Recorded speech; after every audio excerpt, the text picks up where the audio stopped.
El tema de obras de toma es específicamente el motivo por el cual se han dimensionado las obras.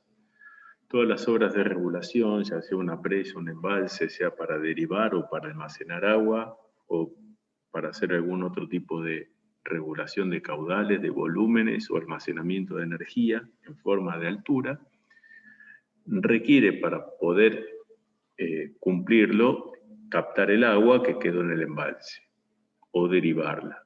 Y ese agua que está en el embalse es captada a través de unos elementos estructurales que son precisamente las tomas y también las bocatomas, ¿no? Específicamente esa embocadura o la llamada de agua, que puede ser también en forma de canal o de diversas maneras.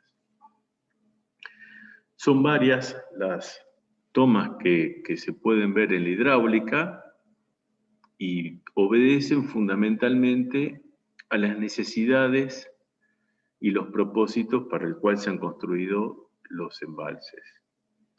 Por supuesto que existen otras tomas directamente de ríos o algún otro tipo de captación, pero el objeto de este tema en la materia se refiere específicamente a las tomas que hacemos para sacar agua del vertedero, ya sea por necesidades, por el propósito propio, ya sea abastecimiento de agua, riego, generación de energía, o también como puede ser obra de seguridad, como descargadores de fondo o aliviaderos.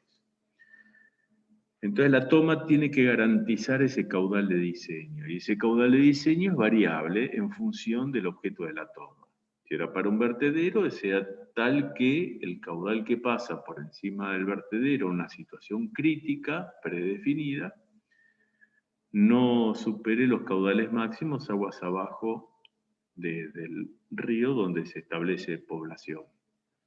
En el caso de abastecimiento de agua, el caudal de diseño es el caudal objetivo, las necesidades de agua para una determinada población, para una situación actual y futura.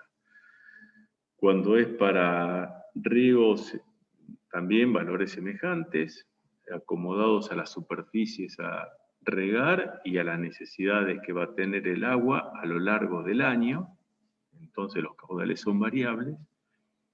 Y para generación de energía también habíamos visto que según sea un embalse sin regulación, donde se turbinaba un determinado caudal, el excedente pasa por otro lado, o unas centrales que se llaman empuntadas, que generan en pocas horas al día, los caudales pueden ser muy importantes, desde cero, cuando no genera, hasta un caudal máximo.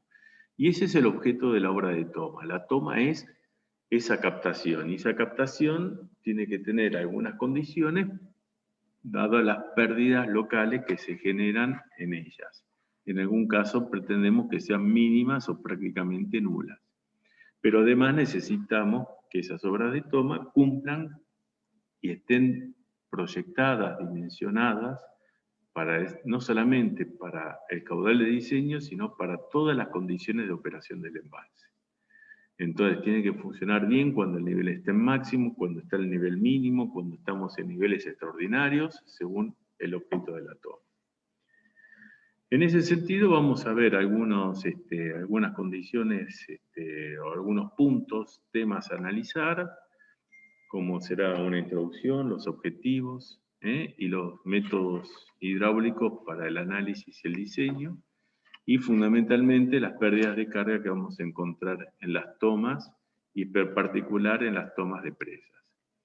Entonces decíamos que se denomina obra de toma al conjunto de estructuras, no es una sola, es un conjunto de estructuras que se construyen con el objeto de sacar agua del embalse, tomar agua en forma controlada, independientemente de la altura del embalse, y poder utilizarla motivo del proyecto, motivo de la construcción de la presa. ¿Por qué decimos en forma controlada? Bueno, justamente yo tengo que poder garantizar que para cualquier rango de alturas o niveles dentro del embalse, el caudal lo pueda determinar yo y que no sea un caudal automático. Cuando uno pone un orificio en un vertedero, libre, sin compuertas, nada, el caudal de erogación es función de la altura del embalse. Bueno, yo acá necesito controlar los caudales que están pasando. Entonces, bueno, se tendrá que analizar el tipo de presa que tenemos. Si es una presa de regulación o de almacenamiento, como encontramos en la bibliografía mexicana que utilicé para esta presentación, bueno, dependerán los niveles y conocer cuál es el nivel mínimo debajo del cual voy a tener que hacer las tomas para garantizar que siempre tenga el ingreso de agua. Las presas derivadoras son aquellas pequeñas presas que lo que necesito es tener una carga hidráulica o generar una carga hidráulica para permitir la derivación.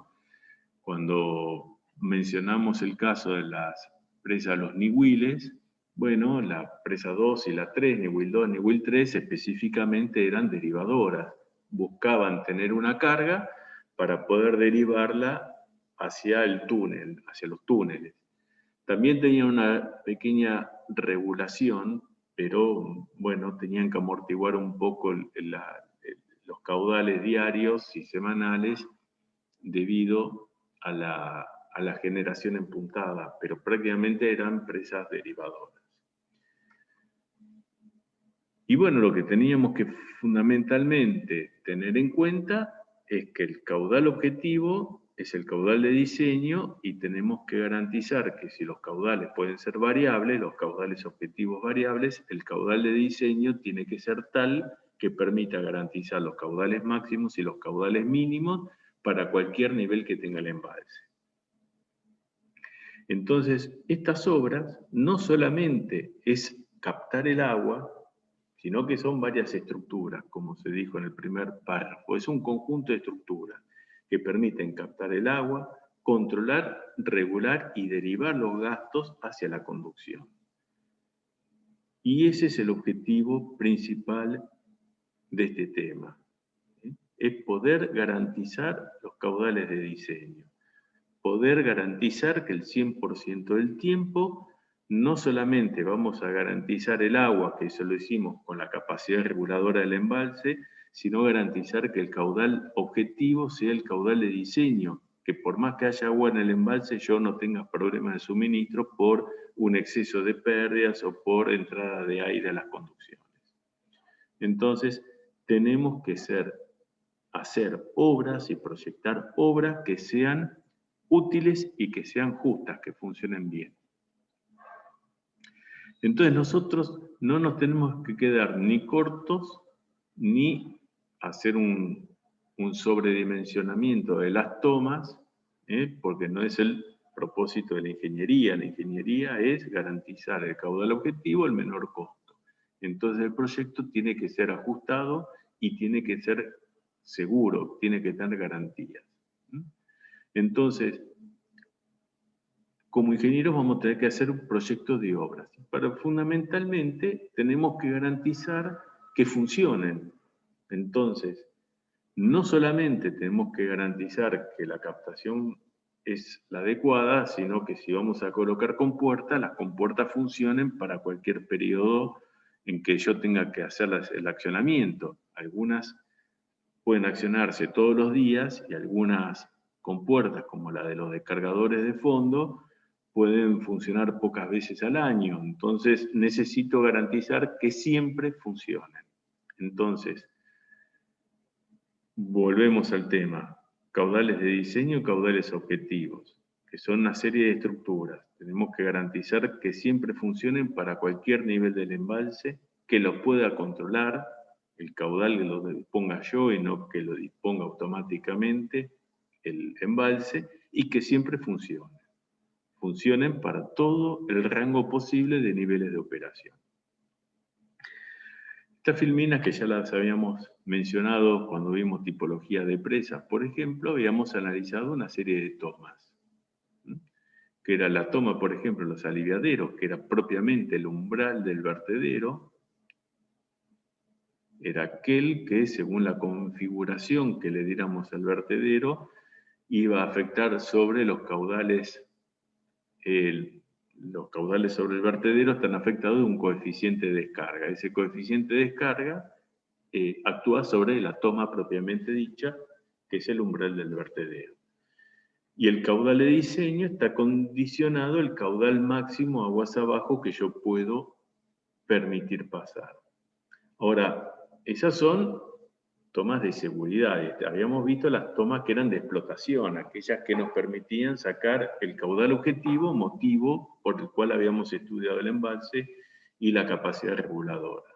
Y podía ser abastecimiento de agua, abastecimiento para riego, para hidroelectricidad.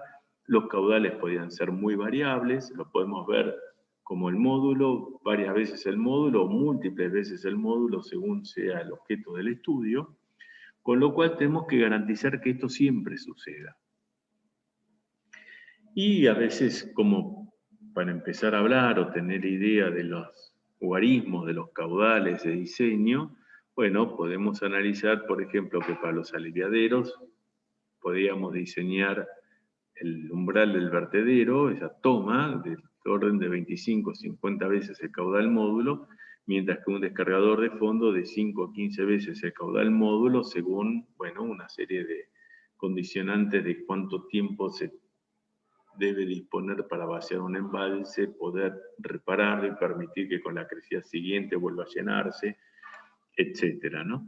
Pero bueno, si bien son números indicativos, no son reales, nos están dando una idea de los valores de caudales de diseño. Y con esos valores de caudales de diseño tenemos que dimensionar las tomas, sean por seguridad o sean por explotación. Y las leyes que manejan este tipo de obras de toma en la hidráulica son simples, son lo que se vio siempre como la parte de la hidráulica de los orificios, de los conductos a presión y de los canales abiertos o cauces naturales. Orificios porque muchas de las tomas son orificios circulares, rectangulares, pero son orificios al fin. Puede ser que el agua sea derivada por un canal a superficie libre o sea restituida a un cauce natural, o podrá ser por un conducto a presión. Esos conductos a presión, en la mayoría de los casos, vimos, por ejemplo, en los aliviaderos, que la rápida de la conducción podía ser a superficie libre a presión, en el caso de una toma de seguridad, pero, por ejemplo, el agua que se deriva hacia las turbinas, en una central hidroeléctrica, bueno, el agua va a presión, sin aire, para garantizar que los caudales sean los caudales de diseño, porque generalmente la entrada de aire, de vórtices que se meten dentro de las tuberías, generan disminución de los caudales. Y fundamentalmente cambio también en la masa del agua y los procesos de cálculo de la presión interna de los conductos, que tienen mucho que ver con los espesores estructurales que después se le va a dar.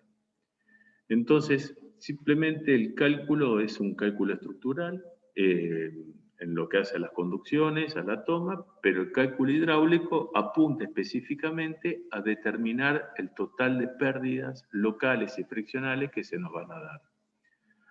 Por supuesto que todas las pérdidas locales o friccionales, si es para un abastecimiento hidroeléctrico, voy a pretender que sean mínimas o casi nulas. Y cuando veíamos, podíamos analizar las pérdidas de carga por fricción, que esta es la típica ecuación de la expresión de Darcy-Weisbach, donde D es el diámetro de la conducción. Por supuesto que si yo quiero disminuir las pérdidas friccionales, una de las medidas podría ser aumentar el diámetro de la conducción hacia la casa de máquinas. Pero bueno, esto también es mucho más costoso, mayor diámetro es más costoso. Entonces lo que tratamos de hacer es disminuir la velocidad, pero para disminuir la velocidad también estaríamos haciendo diámetros más grandes, porque el caudal se mantiene, el caudal es el caudal de diseño.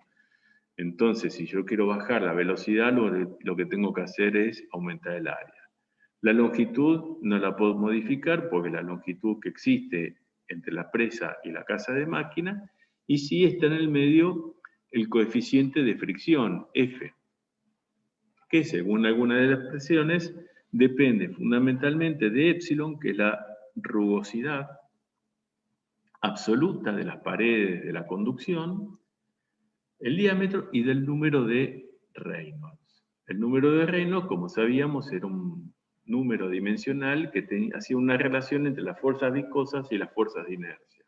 Las fuerzas viscosas son justamente las vinculadas a la fricción con las paredes de la tubería. Y estas a su vez estaban influenciadas o estaban divididas por la viscosidad cinemática. ¿Por qué este tema en particular? Porque la viscosidad cinemática tiene que ver con la temperatura. Y nosotros las presas las podemos hacer como yacyretá, en corrientes, en zonas cálidas, donde el agua es más parecida a lo que nosotros veíamos en los laboratorios de hidráulica básica. Tomemos la temperatura del agua a 20 grados y decíamos que la viscosidad cinemática era igual a 1 por 10 a la menos 6. Pero fíjense que en zonas de montaña podemos tener agua de deshielo con velocidades entre 5 y 10 grados, donde prácticamente es entre un 30 y un 50% más grande esta viscosidad cinemática. O zonas en Brasil, por ejemplo, que puedan tener el agua a 30 grados y baja en un 20%, ¿no? Por ejemplo, 0,81. Con lo cual, ahora el tema de la temperatura es importante. Ya cuando dimensionábamos las turbinas decíamos algo semejante con la presión atmosférica, la tensión de vapor. Bueno, son valores de presión que están influenciadas por la altura de la presa sobre el nivel del mar. Entonces, en la montaña, a 300, 400 metros sobre el nivel del mar, hay valores que se van modificando y hay que tenerlos en cuenta. Entonces, estos son valores que sobre la fricción alteran el resultado aún para el mismo caudal de diseño y el mismo diámetro y la misma longitud de tubería. Quiere decir que la fricción tiene que ver también con la temperatura. Valor que hasta ahora no lo habíamos tenido muy en cuenta en todos los cálculos hidráulicos. Después tenemos las pérdidas locales. Nuevamente insisto, si nosotros queremos mandar agua hacia una central hidroeléctrica, yo pretendo que las pérdidas totales sean nulas o mínimas, y entre las friccionales no las puedo evitar algunas, puedo hacer la tubería de acero, la puedo hacer de un hormigón muy bien maquinado para que el N de Manning o el F sea muy liso, pero además tengo que eliminar las pérdidas locales o minimizarlas. Y cualquier pérdida local, habíamos visto que la expresión J, acá es H, pero J era un constante por la cinética. Y bueno, la forma de disminuir las pérdidas locales es mejorar la embocadura. Entonces, fíjense que la forma bocinada tiene un coeficiente K muchísimo menor, es menos de un 10% del que tiene aristas rectas, con una ventaja adicional, que es que el término cinético va creciendo lentamente, entonces paso de una velocidad muy baja, casi cero, hasta tener la velocidad máxima admisible en la conducción. Esta velocidad máxima admisible en la conducción, no lo dijimos, pero por lo general depende del proceso erosivo que pueda tener el agua, si es agua con sedimentos, agua sin sedimentos, etc. A veces se limitan las velocidades, se las trata de llevar a un máximo, pero tal que no erosionen por encima de un determinado valor. Entonces, en una conducción podemos estar hablando de velocidades de 5 metros por segundo, 6 metros cúbicos por segundo en algunos de los casos. Si para tratamiento de agua cruda, para una planta potabilizadora, y los caños son de PRFB, eso es bueno, con una velocidad de 6 metros por segundo y con sedimentos en suspensión en el agua pueden erosionarlos, entonces están limitados.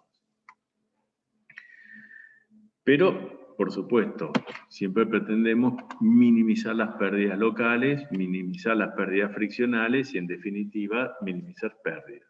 Pero hay otro tipo de pérdidas que los tenemos que considerar, como son las rejas. Yo no puedo hacer una entrada, una captación, una boca toma, como se la suele decir, sin colocar una reja de protección para que no introduzcan o no ingresen a los conductos y a las turbinas en particular troncos, por ejemplo, que puedan encontrarse flotando en la superficie del lago.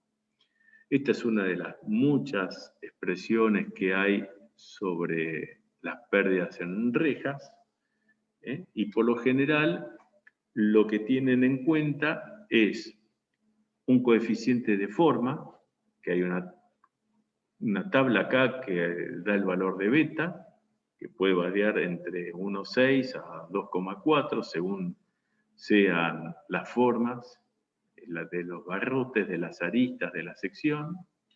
Tiene en cuenta el espesor, el grosor de cada una de las rejas, y tiene en cuenta también la separación entre los paños. En definitiva, está mirando la sección total sobre la sección neta de pasaje.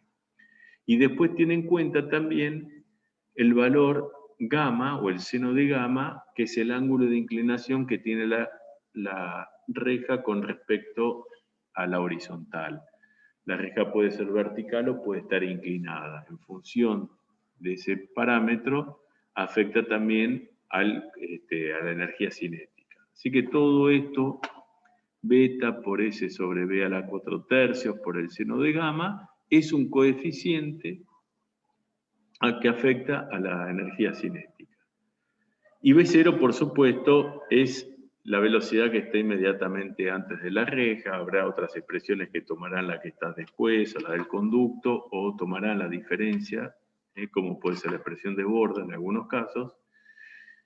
Y también vamos a entender que tenemos que considerar que hay pérdidas por cambios de dirección en todas las conducciones, ya sea para el abastecimiento de agua a una central hidroeléctrica o abastecimiento de agua a otro tipo de abastecimientos, como puede ser agua potable. Habíamos visto ya en la hidráulica básica que había codos, curvas que generaban pérdidas. En este caso se pueden analizar si las pérdidas son bruscas o suavizadas, graduales, y las expresiones son muy semejantes. Alguna tiene que ver con el delta de B en el cambio brusco, o puede ser directamente con la cinética, que también estará afectada como en una curva de un camino, por la relación que existe entre el radio de curvatura y el diámetro de la tubería. Bueno, por lo general son expresiones que suman, dan idea de las pérdidas. Fíjense que en el cambio brusco podemos tener un valor de 0,7 a 1 vez la energía cinética. Es decir, que si el tema de la energía cinética estamos hablando de, por decir algo, 1, 2, como parámetro, estamos haciendo que ese sea el valor de la pérdida. Y a veces uno pretende que sea el orden de 0,5, 0,4, 0,3 la pérdida. Si han visto el video de la presa Caracoles, habrán visto que la energía, el agua transportada para generar energía desde la central hasta la casa de máquina, sale suficientemente horizontal y después la chimenea de equilibrio tiene una curvatura muy importante para bajar hacia donde está ubicada la central. Con lo cual las curvas son inevitables. Y también, por supuesto, a mayor diámetro va a ser más cara la conducción, van a ser menos las pérdidas friccionales y también se van a disminuir un poco las pérdidas en curvas graduales. Y finalmente podíamos analizar las pérdidas en la descarga, por ejemplo, en particular en el caso de una rápida de vertedero, cuando salen directamente al aire para que friccione con el aire.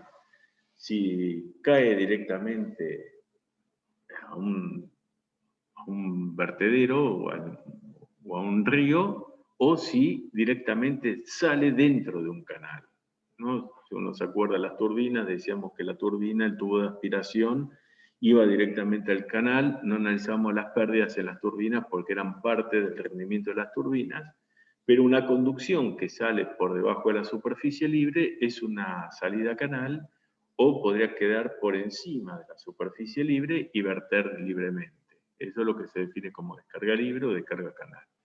Y las pérdidas serán en función de la velocidad de la salida o de la diferencia de velocidades entre la velocidad de salida y la velocidad del canal. En definitiva, hemos visto las pérdidas de embocadura, las pérdidas friccionales, las pérdidas de reja, las pérdidas por curvas y las pérdidas por descarga, que de alguna forma todas estas las habíamos visto en las hidráulicas básicas que nos generaban todas las pérdidas que teníamos en un escurrimiento.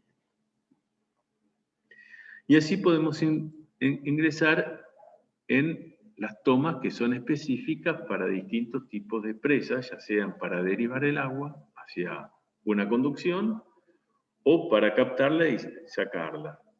En el caso particular de una presa derivadora, como se la llama, aún así también tenemos captaciones, ya sean tomas, ya sea para limpieza, para los descargadores de fondo, para permitir que el agua entre en una conducción o para que se derive hacia otro canal lateral, etc., ¿no?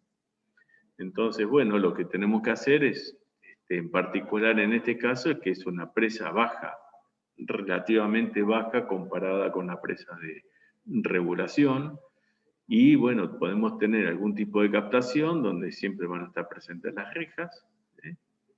Y podemos tener una variación de niveles que las tenemos que ir analizando. Después, si las presas son de regulación, que van a variar entre un nivel máximo y un nivel mínimo, tengo acá el nivel máximo, tengo acá el nivel mínimo, tengo que analizar tomas, perdón, esta no es, el nivel mínimo de operación es este, ¿no? Y esta es la capacidad, bueno, volví a dibujar lo mismo, esta es la capacidad útil o la capacidad reguladora. Teníamos el nivel máximo extraordinario por encima que nos daba la seguridad, que es la máxima carga que va a tener el vertedero, este es el vertedero. Nuevamente las normativas mexicanas, bueno, acá están las denominaciones que le dan al nivel máximo extraordinario, nivel máximo normal, nivel mínimo normal.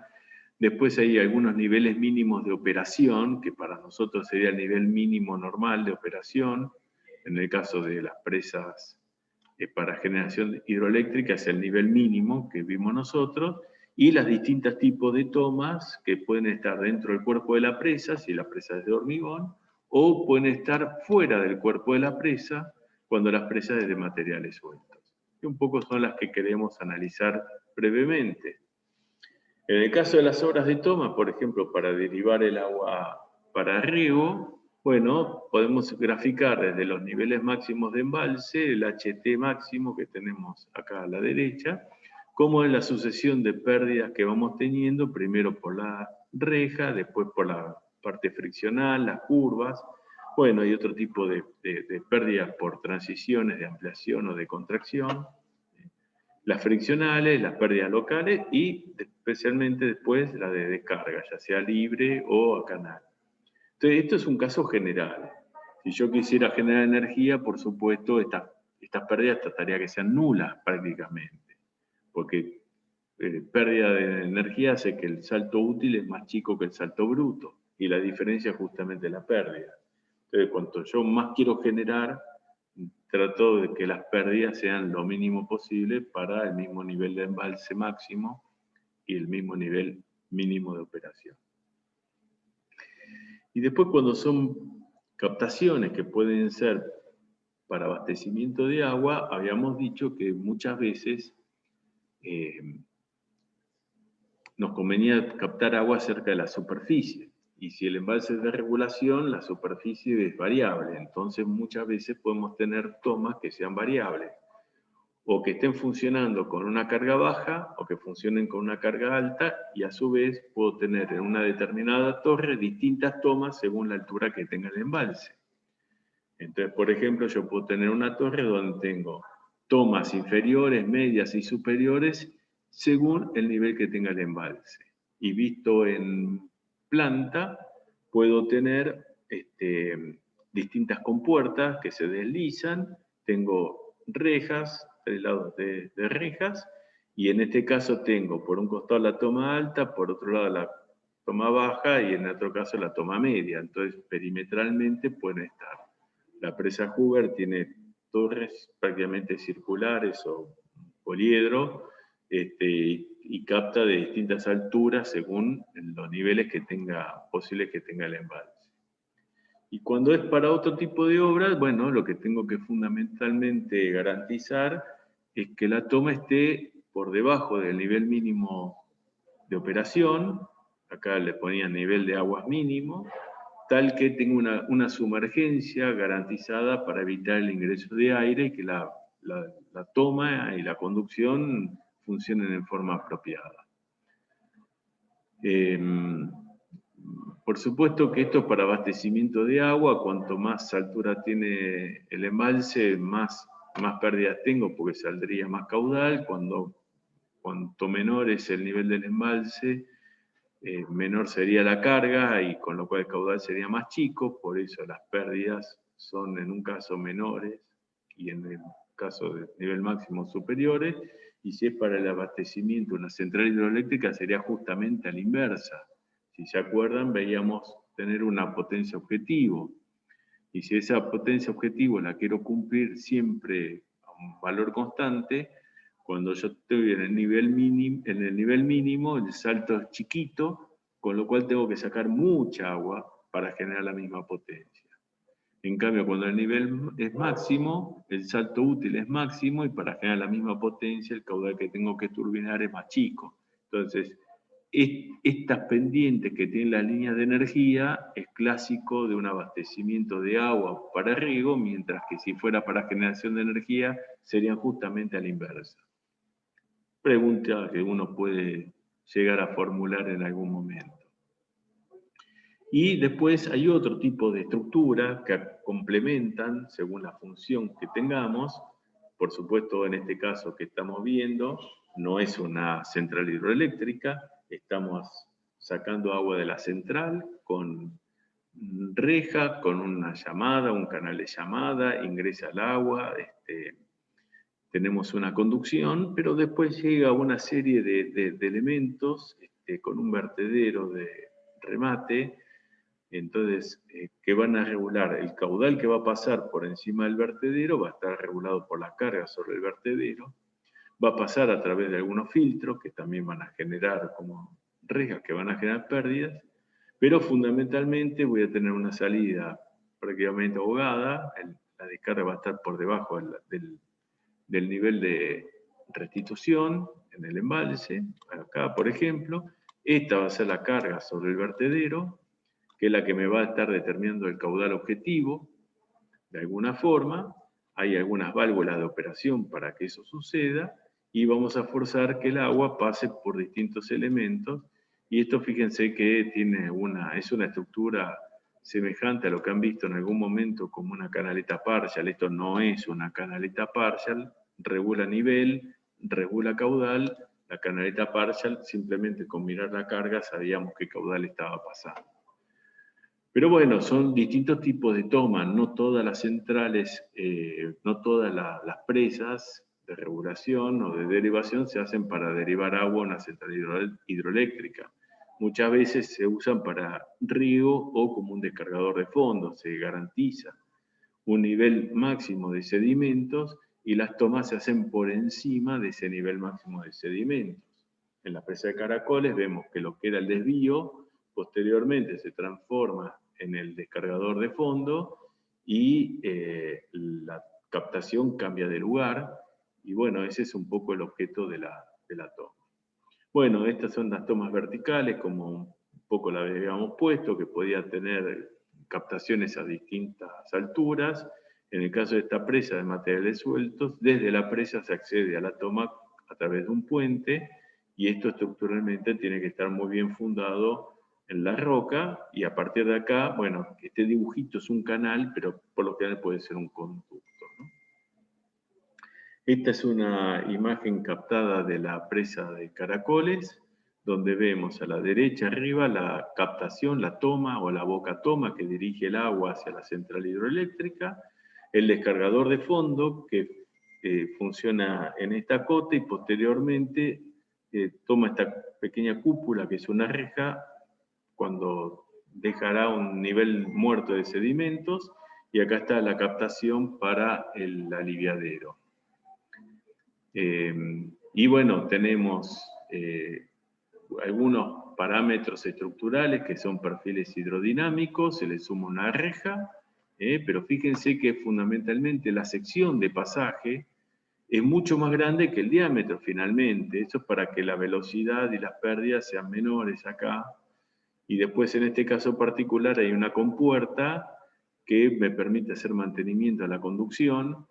Esta compuerta es prácticamente operativa, pero tengo que poder acceder desde algún lugar para operar estas compuertas. Cuando están con presión es mucha el empuje y la fuerza que se ejerce, entonces es necesario que estén muy bien diseñadas y mantenidas. Y las compuertas podían ser de tipo deslizante, ¿no? Entonces, bueno, fíjense el tamaño de la presa de caracoles. Estos son los rodillos por los que gira la guía. Este tipo de compuerta se usa para anular una sección, por ejemplo, el descargador de fondo se la anula y después se hormigona por detrás para tener una zona estanca. Las stop lock generalmente se utilizan mucho para hacer mantenimiento y dejar la sección aguas abajo vacía. Y este era el descargador de fondo que funcionaba por acá abajo, el descargador de fondo, y después se lo utiliza como, el desvío funcionaba acá abajo y esto se lo utiliza por descargador de fondo, unos cuantos metros más alto, fíjense la altura de estas personas que están operando acá, con su correspondiente presa, suponiendo que desde estas personas hacia abajo va a estar lleno de sedimentos a lo largo de la vida útil de la obra. Estas son las tomas de la central de la presa de Hoover. Ven que es una presa en arco de hormigón, y tiene 4 tomas, 2 para Nevada, 2 para Arizona. Estas pueden ser para abastecimiento de agua y de generación de energía. Nosotros en la presa de Salto Grande, compartida con Uruguay, también tenemos central de casa de máquinas en las 2 márgenes, una para Argentina y otra para Uruguay. Y también en la presa Hoover les había dicho que había vertederos laterales que tenían un poco esta disposición. Bueno, este es el vertedero cuando está vacío, cuando el agua llega a este nivel, esto es lateral, desborda, llega a este canal que también tiene su tratamiento y después allá abajo de aquel puente tengo otro vertedero frontal para que el agua vaya en la dirección longitudinal. Bueno, un poco con esto queríamos ver la presentación de las tomas. Como verán, es prácticamente hidráulica de orificios, hidráulica de conducciones o de canales. No tiene más que eso, pero se aplica tanto para los aliviaderos como los labios o este otro, las secciones de control y fundamentalmente las cuestiones de pérdidas. Bueno, con eso daríamos por